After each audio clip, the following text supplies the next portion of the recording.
Bismillahirrahmanirrahim. Alhamdulillah rabbil alamin. Alladzi ahyana ba'dama amatana wa ilaihin nusyur. Asyhadu an la ilaha illallah wa asyhadu anna Muhammadan abduhu wa rasuluh. Allahumma salli ala Muhammad wa ala ali Muhammad. A'udzu billahi minasy syaithanir rajim. Bismillahirrahmanirrahim. Walladzina idza fa'alu fahishatan aw zalamu anfusahum zakarullah fastaghfaru lidzunubihim wa may yaghfiru dzunuba illallah wa lam yusirru ala ma fa'alu wa hum ya'lamun. Surat Ali Imran, surat yang ketiga ayat 135. Kita terjemahkan dulu. Dan orang-orang yang apabila fa'alu fahisyah, mengerjakan perbuatan keji, aw zalamu anfusahum, atau mereka menganiaya diri mereka sendiri, zakarullah, mereka ingat akan Allah, fastaghfaru lidzunubihim, lalu memohon ampun terhadap dosa-dosa mereka. Wa may yaghfiru dzunuba illallah, dan siapa lagi yang dapat mengampuni dosa selain daripada Allah. Wa lam yusiru ala ma fa'alu, dan mereka tidak meneruskan perbuatan kejinya itu, wahum ya'lamun, sedangkan mereka mengetahui. Baiklah, melanjutkan kajian kita pagi hari ini. Sekedar kembali mengingatkan kajian-kajian yang telah lalu, karena ada kaji yang baru, semuanya kaji lama yang tercantum dalam Quran dan dalam hadis-hadis Rasul serta telah disyarahkan oleh para ulama. Seperti semuanya kaji lama, tidak ada kaji baru. Barangkali baru mendengar, baru tahu, atau baru membaca, dan lain-lain sebagainya. Untuk itu, mari kita buat keringkasan-keringkasannya terlebih dulu. Yang pertama dulu, bahwa kita selaku manusia tidak ada yang tidak berdosa. Itu satu. Andaikan dimunculkan pertanyaan, kenapa kita berdosa? Karena kita manusia. Dosa itu adalah suatu kesalahan, suatu pelanggaran, sesuatu ketidaktaatan kepada pencipta kita, itu Allah. Selagi kata manusia, ada saja pelanggaran, kesalahan-kesalahan, kekeliruan atau kekhilafan yang kita lakukan, yang kita perbuat. Itu yang pertama. Yang kedua, Allah Subhanahu wa ta'ala menamai dirinya Maha Pengampun, yang mengampuni dosa. Ghafur, Ghaffar, Ghafir. Maha Pengampun, berkali-kali, banyak kali, tiada henti, mengampuni, menutupi segala salah dan dosa.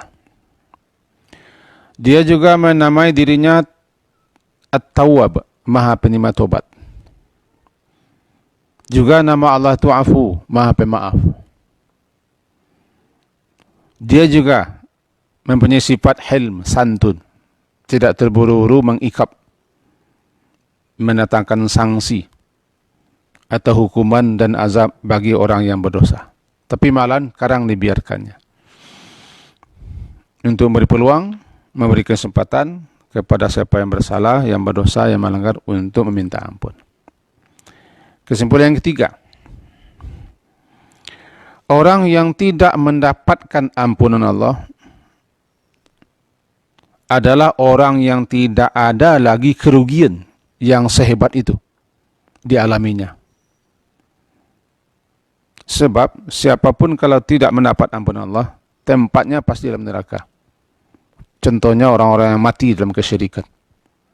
Para pelaku-pelaku kesyirikan, orang-orang yang kafir sampai mati tidak pernah berislam, tidak pernah bersyahadat, dia kekal dalam neraka. Khalidina fiha abada.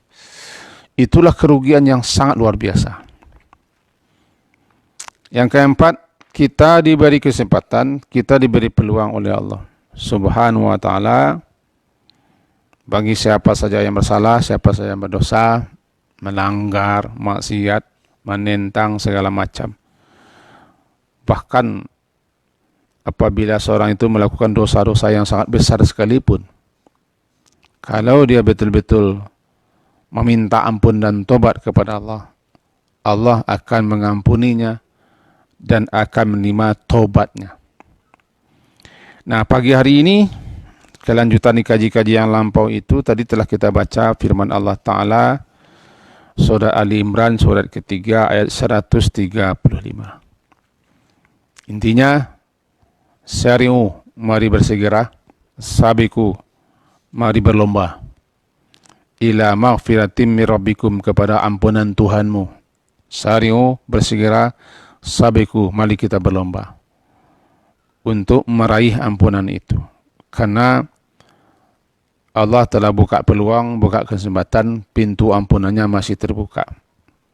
Sampai satu saat nanti ditutup pintu ampunannya, ketika itu tidak lagi berguna, tidak lagi berfaedah, tidak lagi bermanfaat, menyesal minta ampun. Nah, untuk itu kita bacakan sebuah hadis. Hadis diriwayatkan oleh Abu Daud, Imam Tirmizi. Sebagian ulama menyatakan hadis ini dhaif, sebagian lain menyatakan sahih. Ditengok-tengok, dipelajari dan dipahami, hadis ini tidak bertentangan dengan ayat. Bahkan ayat-ayat juga ada yang mengisyaratkan seperti itu. Imam Ibnu Katsir juga mencantumkan hadis ini dalam kitab tafsirnya. Mari kita bacakan. Hadisnya, Abu Bakar Siddiq radhiyallahu anhu, beliau meriwayatkan bahwa beliau mendengar Rasulullah sallallahu alaihi wasallam bersabda, "Ma min 'abdin yuznibu dzamban fayuhsinu at-tuhur thumma yaqumu fayusalli rakatain thumma yastaghfirullah illa ghafaralah." Sebagaimana kita sebutkan tadi, hadis ini diriwayatkan oleh Imam Abu Daud dan juga Imam Tirmizi dalam sunannya masing-masing. Mari kita terjemahkan. Ma min abdin, tidak seorang pun atau tidak seorang hamba pun, tidak seorang pun hamba atau tidak seorang hamba pun jua, siapapun hamba itu, yudhnibu dzamban, dia melakukan suatu dosa, dzamban, dosa, fayuhsinul wudu, maka lalu dia yuhsinut tuhur, dia membaguskan atau melaksanakan at-tuhur. At-tuhur yakni berwudu. Dia berwudu dengan sebagus-bagus, sebaik-baiknya. Tsumma yaqumu, kemudian dia lalu berdiri. Fayusalli rak'atain, salat 2 rakaat. Tsumma yastaghfirullah, lalu kemudian dia mohon ampun kepada Allah, illa ghafarallah, melainkan Allah pasti mengampuni dosanya. Hadis ini oleh para ulama-ulama, kita tengok dan kita baca, kita pahami kitab-kitab mereka, menjadi dasar bagi mereka tentang adanya salat taubat. Salat taubat. Apa itu salat taubat? Itu salat 2 rakaat yang disunnahkan. Bagi siapa saja yang melakukan dosa, untuk salat 2 rakaat, setelah itu lalu dia minta ampun kepada Allah dengan niat yang ikhlas. Apapun salat, kapanpun dia salat, bahkan termasuk bila dikerjakannya salat itu di waktu terlarang sekalipun. Begitu menurut pendapat ulama. Kemudian dia salat 2 rakaat, minta ampun, Allah ampuni dosanya. Disebutlah salat ini dengan salat taubat. Karena salat itu dikerjakan oleh orang yang berdosa dengan tujuan untuk minta ampun kepada Allah Subhanahu wa taala. Disebutkan oleh beliau-beliau rahimahullah, wa kadzalika salatut taubah. Demikian itu pula salat taubat. Itu salat yang dilakukan lantaran sebab. Menurut mazhab Syafi'i rahimahullah, ada salat-salat itu yang dibolehkan melakukannya di waktu terlarang. Kapan waktu terlarang? Seperti setelah asar. Setelah asar itu contohnya, kan tidak ada salat-salat sunat.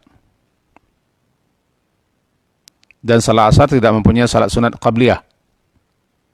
Yang ada cuma, salat asar tidak mempunyai salat ba'diyah. Yang ada cuma qabliyah. Qabliyah adalah salat sunat yang dilakukan sebelum salat asar. Tetapi yang ba'diyahnya tidak ada. Berbeda dengan zuhur. Kalau salat zuhur mempunyai ba'diyah dan qabliyah. Qabliyah sebelum, ba'diyah setelah. Sama dengan subuh. Subuh sebelum saja. Asar sebelum saja. Walaupun salat sunatnya berbeda, salat sunat sebelum subuh itu termasuk kategori salat yang terpenting, muakkad. Sementara salat sunat sebelum asar, karena hadis-hadisnya masih diperselisihkan oleh para ulama, paling tidak hadisnya mencapai derajat hasan di ghairi. Begitu komentar ulama. Menunjukkan adanya salat sunat yang dilakukan sebelum salat asar. Namanya qabliyah asar. Tapi tidak ada ba'diyah, karena tidak ada salat sunat setelah salat asar. Dan salat asar itu masuk salat sunat, salat-salat yang dilarang waktunya. Ini di antara waktu-waktu dilarang salat adalah setelah asar sampai maghrib. Nanti kalau masuk maghrib lagi ada salat sunat. Namanya qabliyah maghrib 2 rakaat. Nah, menurut para imam-imam kita, yang tidak boleh salat sunat itu adalah salat sunat yang tidak ada sebabnya. Ya, setelah asar sampai maghrib tidak ada salat sunat dan tidak boleh ada salat sunat. Kira-kira begitu keringkasannya. Maka disebutkan oleh para beliau, salah satunya itu para pakar-pakar mazhab Syafi'i misalnya menyatakan yang dilarang itu, yang tidak ada itu salat-salat sunat yang tidak ada sebabnya. Tapi kalau salat sunat yang ada sebabnya, boleh dilaksanakan. Contoh, masuk masjid setelah asar, sebelum maghrib sampai. Kita ingin duduk di masjid, atau ingin ta'lim di masjid, atau ingin beribadah ke masjid. Duduk kita di situ. Disyariatkan kita salat sunat. Apa? Tahiyatul masjid. Kata mereka atau kata-kata beliau ini, salat tahiyatul masjid itu kan sebab. Kenapa kita salat lantaran sebab masuk masjid? Bernamalah dia salatnya termasuk salat yang ada sebab. Disebabkan masuk masjid, salat. Kalau tidak masuk masjid, ada salat. Nah, setelah asar, dibolehkan salat sunat yang ada sebabnya ini. Itu bagi mereka-mereka beliau-beliau yang memahami larangan itu tertuju kepada salat yang tidak punya sebab. Sama hal dengan salat jenazah, juga ada sebabnya. Salat sunat wudu, termasuk ke dalamnya salat sunat taubat. Karena taubat tidak boleh ditunda-tunda. Syari'u sabiku, bersegeralah, berpaculah untuk taubat. Jangan tunggu-tunggu. Jangan ditunda-tunda. Maka kapanpun orang ingin taubat, ingin minta ampun lantaran dia berdosa, ya sebaik-baik taubat, sebaik-baik minta ampun, sebaik-baik istighfar kan setelah berdosa, itu yang terbaik. Ya, permintaan ampun, permohonan taubat kepada Allah yang terbaik adalah setelah berdosa. Kita tengok nih dalam beberapa catatan-catatan yang sempat kita gores-gores, kita tulis bahwa di antara permintaan ampun yang terbaik kepada Allah adalah setelah terjerumus, terjerembab ke dalam suatu dosa.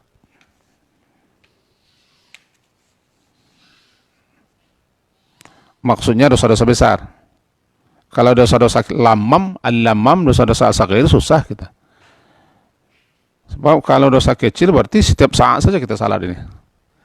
Setelah seseorang terjerumus melakukan suatu dosa besar, dia sadar, menyesal, maka disukai dia, mandub, sunat dia untuk salat sunat 2 rakaat. Segera. Sebab meminta ampun yang terbaik itu, tobat yang terbaik itu langsung setelah berdosa.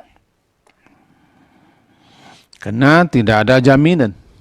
Hari Kamis lah, hari Jumat lah, nanti malam lah kita bangun tahajud atau dekat-dekat akan sahur lah. Karena itu waktu terbaik untuk minta ampun. Jaminan kita hidup untuk nanti malam itu tidak ada. Contoh ya, contoh begini. Si A karena dia terjerumus, terjerembab melakukan sebuah dosa, menyesal, sangat menyesal. Sangat menyesal sekali dia karena terpeturutkan keinginan-keinginan, ya terlanggarlah perintah Allah. Tidak tanggung-tanggung dosa besar. Yang bagi 2 dosa, al-kabair dan saghair. As-saghair yang kecil-kecil. Dalam ayat disebut lamam. Al-lamam adalah dosa-dosa yang sulit menghindarkannya. Siapapun manusia susah dia menghindarkan dosa itu. Walaupun dia telah berusaha, tapi selaku dia manusia, ya berdosa juga. Namanya lamam. Al-lamam, dosa-dosa kecil yang susah menghindarinya. Nah kan? Walladzina jtanibuna kaba'ira minal ism minal wal lamam ila lamam, melainkan lamam.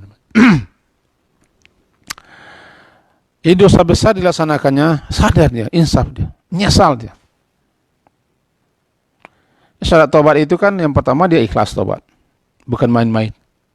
Bukan paksa-paksa. Bukan dipancing-pancing. Nah, sekarang kan ada pula tobat dipancing-pancing.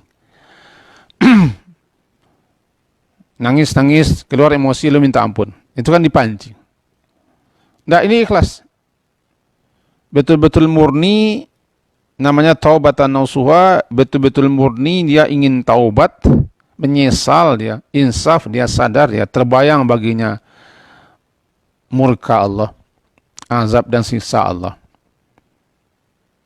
Terbayang dia bahwa dia telah menentang, telah mendurhakai perintah Allah. Lalu dia ingin minta ampun. Untuk orang ini disunatkan, bukan wajib, disunatkan. Karena kita disukai minta ampun itu di waktu-waktu terbaik. Dan cara-cara terbaik.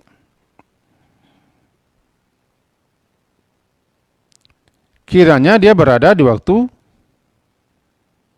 terlarang salat. seperti setelah asar. Menurut para beliau-beliau ini, para ulama-ulama kita ini, meskipun itu setelah asar di mana tidak ada lagi salat sunat, tetapi karena tobat ini disukai kita untuk memulainya dengan salat sunat sesuai dengan hadis riwayat Abu Daud dan Tirmizi ini, maka dibolehkan di waktu terlarang itu. Berwuduk dia dengan sebaik-baiknya. Nah, di sini dia berwuduk dengan sebaik-baiknya hadisnya. Apa bunyi hadis tadi? Bahwa ma min abdin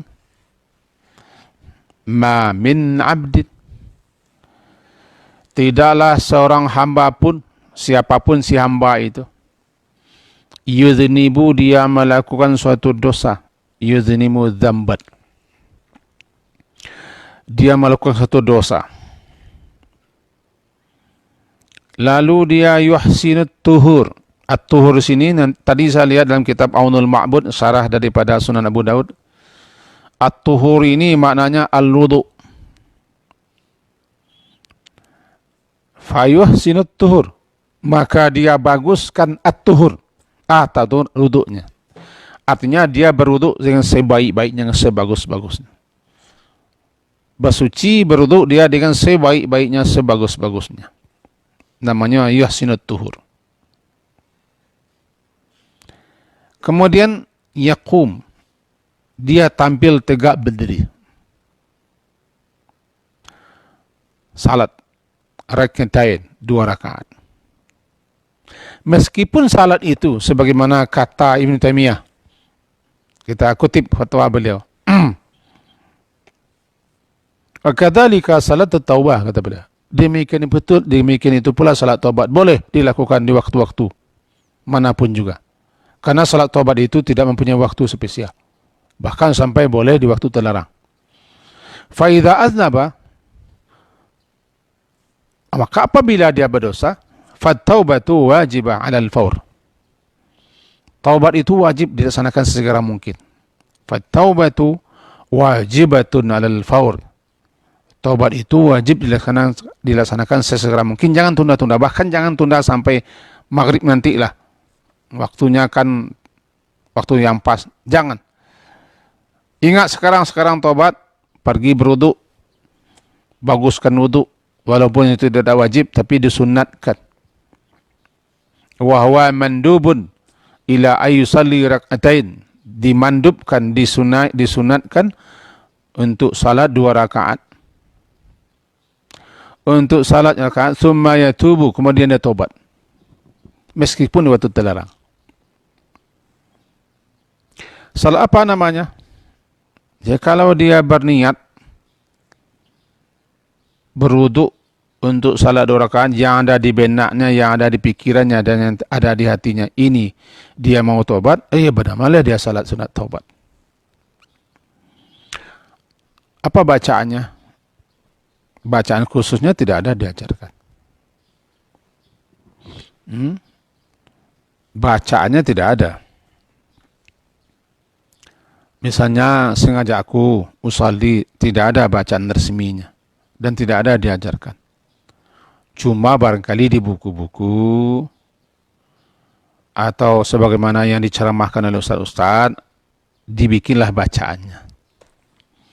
Nah, mengenai bacaan ini kembali kita tegaskan, bacaan itu bukan niat. Ya. Kalau ada yang mengatakan bacaan niat, dia keliru itu. Sangat keliru. Niat itu bukan bacaan. Silakanlah rujuk. Kan kawan-kawan ustaz-ustaz yang bermazhab Syafi'i kan biasanya agak getol ini menjelaskan ini. Bukalah kitab-kitab itu, bahwa niat itu bukan bacaan dan bacaan bukan niat. Cuma beliau-beliau dalam mazhab Syafi'i, setahu saya ini, kita mazhab Syafi'i banyak nih, disukai yundabu binutqihi, disunnahkan kita untuk melafazkan niat itu, tapi bukan niat. Mereka sepakat mahalluha fi qalbi. Niat itu tempatnya di hati. Wahya amalul qalbi mahdah. Niat itu semata-mata amalan hati. Cuma menurut mazhab ini disunatkan melafaz, kata lafuz, disunatkan melafazkannya. Tujuannya, kata mereka, untuk menguatkan hati, memantapkan hati. Jangan sampai hati itu ragu-ragu. Kalau pendapat ini diterima, maka disusunlah kalimat-kalimat. Jadi usalli itu adalah susunan kalimat-kalimat yang akan dibaca bagi orang yang akan melakukan suatu salat. Tapi bukan Nabi yang menyusun, bukan para sahabat. Sekali lagi, setahu saya tidak Nabi. Nabi hanya bilang innamal a'malu binniyat wa innamal likulli imri'in ma nawa. Nah, bacaan sengaja aku usalli, nawaitu sauma ghadin segala macam, itu bacaan yang disusun. Nah, begitu juga salat taubat. Adakah niat salat taubat? Adalah. Yang tidak berniat itu tidak mau mengerjakan sesuatu. Yang tidak berniat berarti tidak orang normal. Barangkali orang tidur tidak berniat dia mimpi. Atau orang yang dalam keadaan mabuk, dia melakukan sesuatu tanpa niat. Apapun yang dilakukan orang pasti ada niatnya. Cuma niat itu ada yang baik, ada yang buruk. Ada yang ikhlas, ada yang tidak. Masa tidak berniat? Salat berniat. Niat itu apa? Niat itu kan keinginan. Tekad, kemauan keras. Kalau hanya lintasan bukan niat. Ada lintasan. Terlintas di pikiran bukan niat. Niat itu yang sudah menjadi azm. Tekad. Bermaksud untuk melakukan sesuatu. Bertekad dia. Bahkan himmah sudah bisa dikatakan itu dia. Keinginan kuat untuk melakukan sesuatu. Di mana keinginan itu? Di mana ada maksud? Di mana ada tekad? Di hati. Lalu keinginan, kemauan keras, tekad itu dilafazkan keluar. Kata beliau-beliau untuk menguatkan hati. Terimalah. Jadi kita terima pendapat ini. Silakan. Apa niatnya? Niatnya untuk salat. Apa bacaannya? Terserahlah pembacaan apa. Kan? Apa niatnya? Jelas niat berwudu itu untuk salat taubat. Karena kita akan berdosa. Kita akan bersalah. Pergi ke WC, pergi ke hammam, pergi ke tempat berwudu. Berwudu apa tujuannya? Kenapa berwudu ini? Waktu salat sudah habis, maghrib belum datang. Ya niat, apa niatnya? Mau salat taubat karena saya berdosa. Di mana niatnya? Di hati. Di hati. Lalu apa bacaannya? Terserahlah apa bacaannya. Buat aja lah bacaannya sendiri kalau mau baca juga. Sengaja aku kah? Bacaannya telah kita baca sengaja. Sengaja aku berwudu untuk taubat kepada Allah, kemudian salat di masjid. Susun sajalah bacaannya. Karena Nabi tidak mengajarkan bacaan. Saya bukan melarang membaca. Tidak ada pula hak saya melarang-larang. Saya hanya menjelaskan niat itu tempatnya di hati, dia perbuatan hati, melafazkan bukan niat. Cuma kata mazhab Syafi'i itu dapat membantu menguatkan hati untuk membulatkan niat. Supaya berbeda ini. Nah, kembali lagi kepada kajian tadi, hadis sudah hampir selesai. Bahwa siapapun yang berdosa seorang hamba ini, lalu dia baguskan, dia baikkan, atau dia berwudu sebagus-bagus, sebaik-baiknya, kemudian dia salat 2 rakaat meskipun waktu terlarang seperti setelah asar, sebelum maghrib. Berwudu dia, lalu dia pergi salat, jangan ke masjid pula, nanti pamer pula, orang yang nak tahu nanti marah dia. Kadang-kadang kami ini kan cepat saja nih, emosi. Salat aku, nak salat sudah asar. Oh, heboh dia. Tanpa babi-bu, tanpa bertanya. Saya punya kawan seperti itu, bahkan saya seperti itu dulu. Langsung saja melihat yang berbeda dengan kita, langsung kita labrak dulu ketika saya masih orang Batak seperti itu. Tanpa perhitungan. Jadi kalau salat taubat di masjid, setelah asar, di jam 5 masuk masjid, nanti ada orang di masjid, Salat ala ko. Di mana dapet kaji ko? Itu nanti kan. Nah, salat itu di rumah saja. Di rumah saja. Ragu pula di rumah, di luar di kamar salat. Salat apa? Tapi dosa. Apa niatnya? Lah, tanya lagi niat. Tanya lagi niat. Itu tidak dua-dua namanya niat. Bau luak tadi kan ada muka suinya untuk taubat. Itu kanlah niat. Lalu tegak berdiri lagi untuk salat. Niatnya, iya niatnya kan keinginannya untuk salat 2 rakaat untuk taubat. Itu sudah niat. Lalu apa bacaannya? Bikin sendiri. Buat sendiri. Apa bacaannya? Bacalah buku-buku. Salah satu buku yang paling populer yang banyak beredar di masyarakat dulu, tuntunan pedoman, entah tuntunan bunyinya, tuntunan salat lengkap, entah pedoman salat lengkap. Di situ ada dibuat usalli. Silakan baca itu. Kalau masih itu juga dipeturutkan baca itu, kemudian Allahu Akbar. Karena tujuannya untuk salat taubat, bukan memperkarakan niat. Salat 2 rakaat, meskipun waktu terlarang, setelah salat 2 rakaat, lalu apa bacaan salatnya? Biasa saja. Takbiratul ihram, istiftah, isti'azah, al-fatihah, baca ayat, ya ruku, terus sama, tidak ada beda, sama. Ayatnya apa? Ayat Quran lah. Suratnya apa? Pilih sebanyak 114 suratnya. Tidak ada ditujukan ayat khusus, tidak ada ditunjukkan ayat khusus, tidak ada. Setahu saya tidak ada. Langsung saja kita salat 2 rakaat. Setelah salat 2 rakaat, tobatlah, minta ampunlah kepada Allah. Bagaimana cara minta ampun kepada Allah? Biaya. Aku sajalah kepada Allah, itu salah. Ya Allah, ambo tadilah terjerumus, ambo tadilah bersalah. Ya Allah, ampunkan dosa, ambo menyasap. Bacalah itu. Tidak usah pula bahasa Arab. Tidak dapat bahasa Arabnya apa? Atau bacalah doa minta ampun dalam Quran itu, Rabbana zalamna. Tapi harus mengerti. Harus mengerti astaghfirullahaladzim alladzi la ilaha illa huwal hayyul qayyum wa atubu ilaih. Mengerti kalau itu dibaca. Atau Allahumma anta rabbi la ilaha illa anta khalaqtani wa ana abduka. Mengerti. Penting mengertinya. Belintin-pintin betul doanya dibaca panjang-panjang sepanjang telu beruk doa istighfarnya, tapi tidak satu pun yang mengerti, tidak juga. Yang penting taubat itu kan ikhlas, nyesal, sangat menyesal. Bertekad untuk tidak mengulang, berhenti. Bila perlu pindah daripada tempat yang tidak bagus itu, cari tempat yang lain. Karena kita masih berada di situ, nanti terjerumus lagi, tertarik lagi, ya pindah. Itu kan? Itu kan hal yang mesti dilakukan. Kalau ini kesalahannya kepada orang lain, minta maaf, minta rela. Gitu salat taubat. Jadi intinya, siapapun yang berdosa, kemudian dia berwudu dengan sebaik-baiknya, salat 2 rakaat, minta ampun, Allah akan ampuni dosanya. Allah Maha Pengampun. Allah Maha Pengasih. Allah Maha Pemaaf. Allah Maha Penerima Taubat. Kesimpulan kaji kita pagi hari ini adalah bahwa karena kita ini tidak bisa lepas daripada dosa, ada saja dosa yang kita lakukan.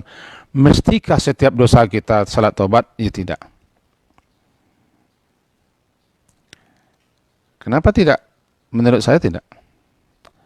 Sebab kalau dosa-dosa kecil yang susah menghindari, nanti pergi ke pasar, nampak orang begini, salat taubat dulu.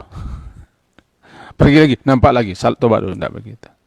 Dosa-dosa yang sulit menghindarinya, yang kecil-kecil, yang sangat sulit itu menghindarinya, tidak perlu lagi salat taubat. Banyak sarana dan cara yang Allah ajarkan untuk terhapusnya dosa-dosa seperti itu. Menurut saya ini lebih tertuju kepada dosa-dosa besar. Dosa-dosa besar. Tapi dosa-dosa besar itu harus pula kita ketahui, menurut Az-Zahabi ada 70. Itulah inti kaji kita pagi hari ini, tentang bahwa siapa saja yang salat 2 rakaat, kemudian dia minta ampun kepada Allah, Allah akan ampuni dosanya dengan syarat dia betul-betul ikhlas minta ampun kepada Allah. Semogalah ada faedah dan manfaatnya bagi saya dan kita semua. Kajian kita pagi hari ini diakhiri dengan subhanakallahumma wa bihamdika asyhadu an la ilaha illa anta astaghfiruka wa atubu ilaik. Wassallallahu ala Muhammadin wa ala alihi washabihi ajma'in. Walhamdulillah. Assalamualaikum.